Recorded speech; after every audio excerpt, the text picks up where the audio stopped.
जय हिंद प्यारे साथियों, आपका अग्निवीर श्री एकेडमी में हार्दिक स्वागत है। मित्रों, हम सभी आप सभी के लिए फास्ट टैग जीके ले आए हैं, वन लाइनर ले आए हैं।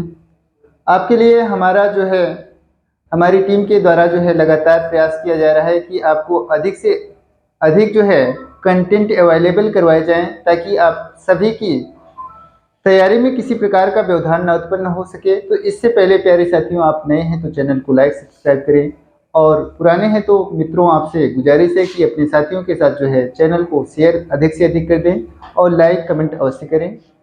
तो आइए आज हम देखते हैं कि प्यारे साथियों, पहला क्वेश्चन क्या है, चुर्क किस उद्योग के लिए प्रसिद्ध है। तो चुर्क प्यारे साथियों, चुर्क किसके लिए फेमस है, तो आपको बताना है सीमेंट उद्योग के लिए प्रसिद्ध है। सीमेंट उद्योग के लिए प्रसिद्ध है। उसके बाद है नेक्स्ट क्वेश्चन है, खनिज तेल उत्पादन कहाँ स्थित है। खनिज तेल उत्पादन अंकलेश्वर गुजरात। अंकलेश्वर कहाँ है, तो गुजरात में है। अगर मुंबई हाई पूछ लिया जाए, मुंबई हाई कहाँ है, तो मुंबई हाई भी खनिज तेल उत्पादक के लिए है। मुंबई हाई कहाँ है, तो महाराष्ट्र में है। महाराष्ट्र में।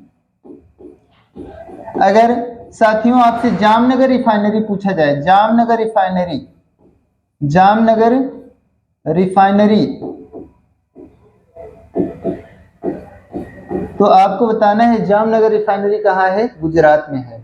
जामनगर रिफाइनरी कहाँ है, गुजरात में है। अंकलेश्वर भी गुजरात में है।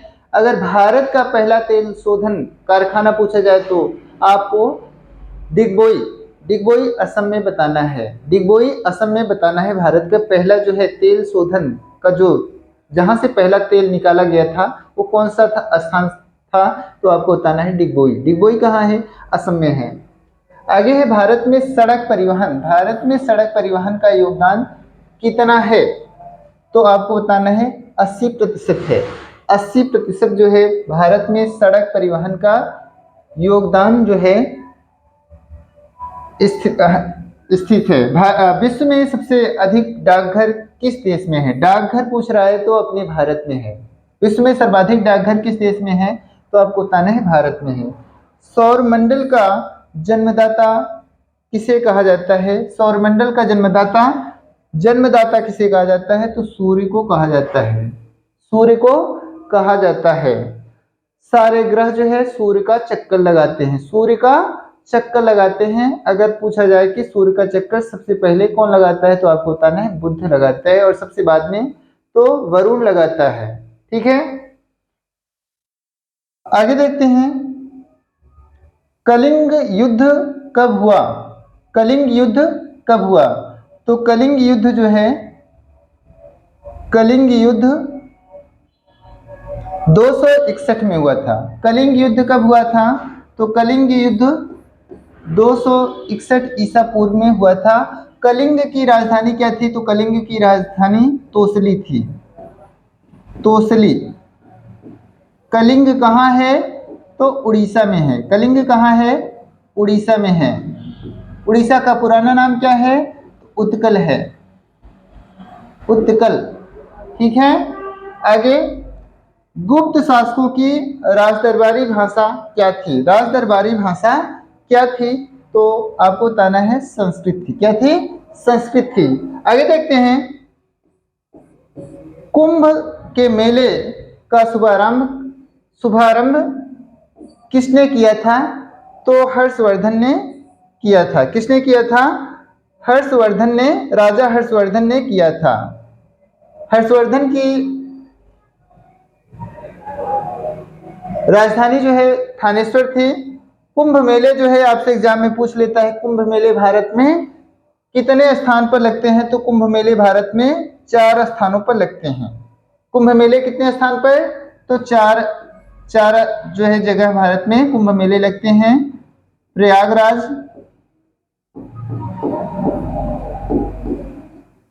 हरिद्वार,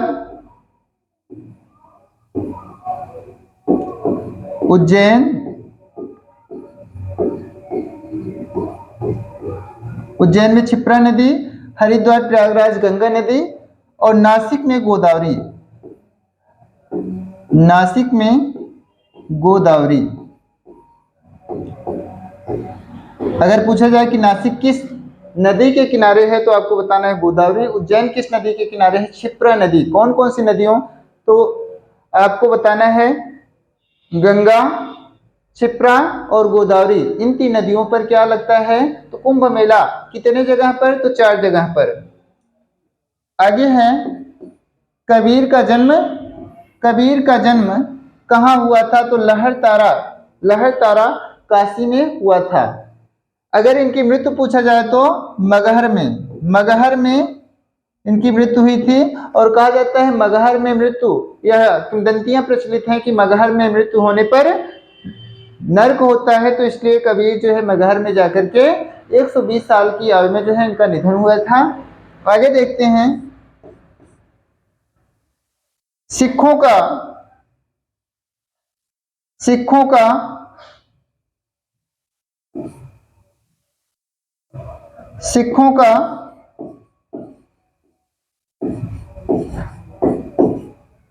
का प्रमुख त्योहार कौन सा है? तो आपको बताना है बैसाखी है। क्या है? बैसाखी है सिखों का प्रमुख त्योहार। आगे देखते हैं बाबर फरगना की गद्दी पर कब बैठा था? बाबर फरगना की गद्दी पर कब बैठा था? तो बाबर फरगना की गद्दी पर कब बैठा था? तो आपको बताना है 1400। बाबर फरगना की गद्दी पर कब बैठा था? तो 1495 में बैठा था। इनके पिता का नाम उमर शेख मिर्जा और माता का नाम कुतलुग निगार था। उमर शेख मिर्जा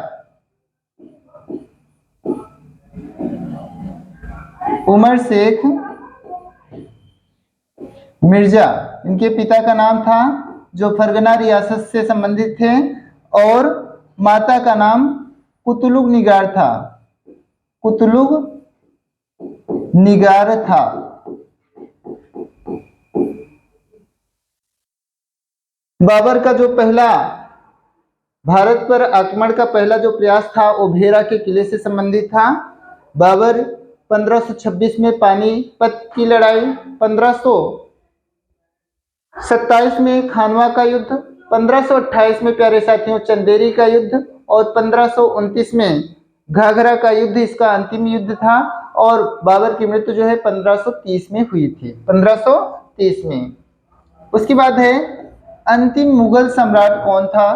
तो अंतिम मुगल सम्राट कौन था? बहादुर शाह द्वितीय था। कौन था? बहादुर शाह द्वितीय था।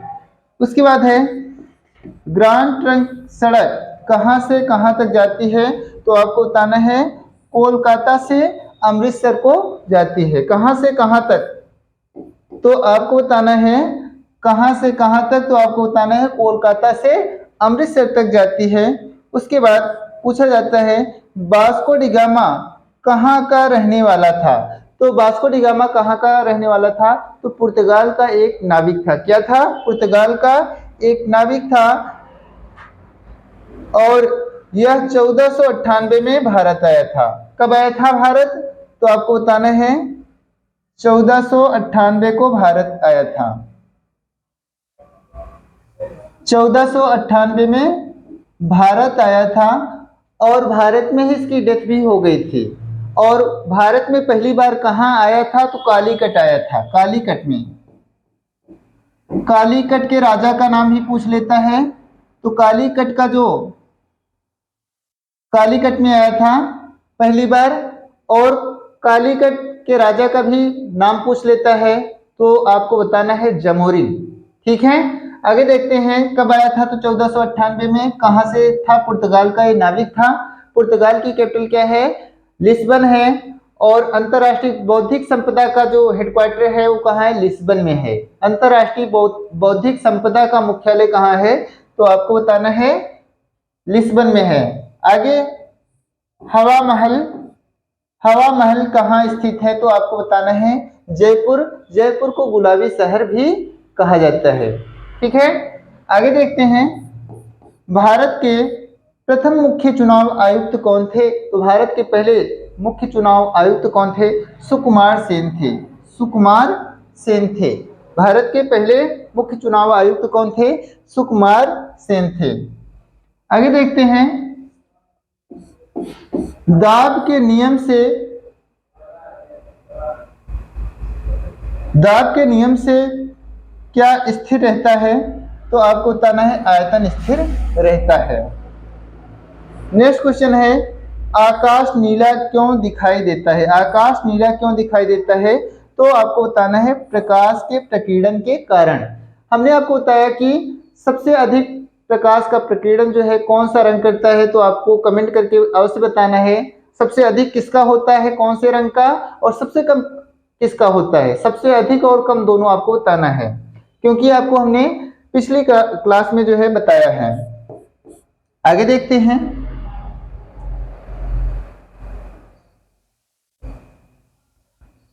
सूर्य की सतह का ताप कितना होता है? तो सूर्य की जो सतह होती है उसको कोरोना कहा जाता है। उसका जो टेम्परेचर होता है, सूर्य की सतह किनारे वाले साइड का जो है, इसका जो है ये वाला जो पोर्शन होता है, इसका जो टेम्परेचर होता है वो कितना होता है? 6000 डिग्री सेल्सियस होता है। कितना होता है? 6000 डिग्री सेल्सियस होता है। अगर सूर्य धब्बों का जो है तापमान पूछे तो 1500 डिग्री सेल्सियस होता है। सूर्य धब्बों का जो है टेम्परेचर आपसे पूछा जाए तो 1500 डिग्री सेल्सियस बताना है। आगे, ट्रांसफार्मर की कोड किसकी बनी होती है? ट्रांसफार्मर की कोड किसकी बनी होती है? तो नर्म लोहे की। बिजली का फिलामेंट किस चीज का बना होता है? तो आपको बताना है टंगस्टन का। ये भी कई बार एग्जाम में पूछा गया है, कई बार क्या, बहुत बार पूछा गया है। आगे,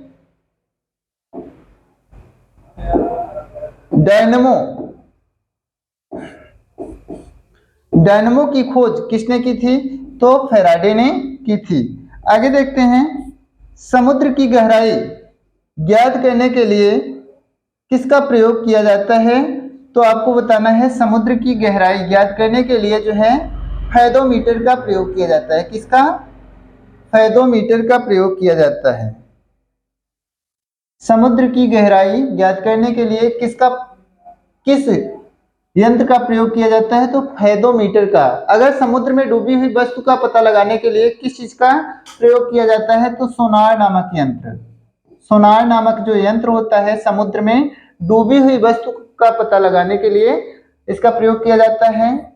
नैनोमीटर द्वारा क्या मापा जाता है? नैनोमीटर द्वारा क्या मापा जाता है? तो गैसों का दाब जो है मापा जाता है। आगे, नवजात शिशुओं की हड्डियों की संख्या कितनी होती है? तो नवजात में जो है 208 होती है, और वयस्क में कितनी होती है? तो वयस्क में आपको बताना है 206 होती है। ठीक है, आगे देखते हैं, विटामिन ए किसके लिए महत्वपूर्ण है? तो आंखों की रोशनी के लिए। इसीलिए इसका जो साइंटिफिक नेम है वो क्या है? तो रेटिनॉल है। क्या है? रेटिनॉल है। रेटिनॉल है। ठीक है, आगे देखते हैं, मानव शरीर की सबसे बड़ी ग्रंथि कौन सी है? सबसे बड़ी ग्रंथि पूछ रहा है तो आपको बताना है यकृत है। क्या है? यकृत है। अगर आपको हमारा क्लास अच्छा लग रहा हो तो आप अपने मित्रों में शेयर अवश्य करते रहें, ताकि अधिक से अधिक लोगों को क्लास मिलती रहे। आगे देखते हैं, शरीर का सबसे कठोर भाग कौन सा होता है? तो शरीर का कौन सा भाग सबसे कठोर होता है? तो आपको बताना है शरीर का सबसे कठोर भाग कौन सा होता है? तो दांत का एनामेल। एनामेल क्या होता है? दांत का ऊपरी वाला भाग होता है। ये वाला भाग क्या होता है? दांत का एनामेल।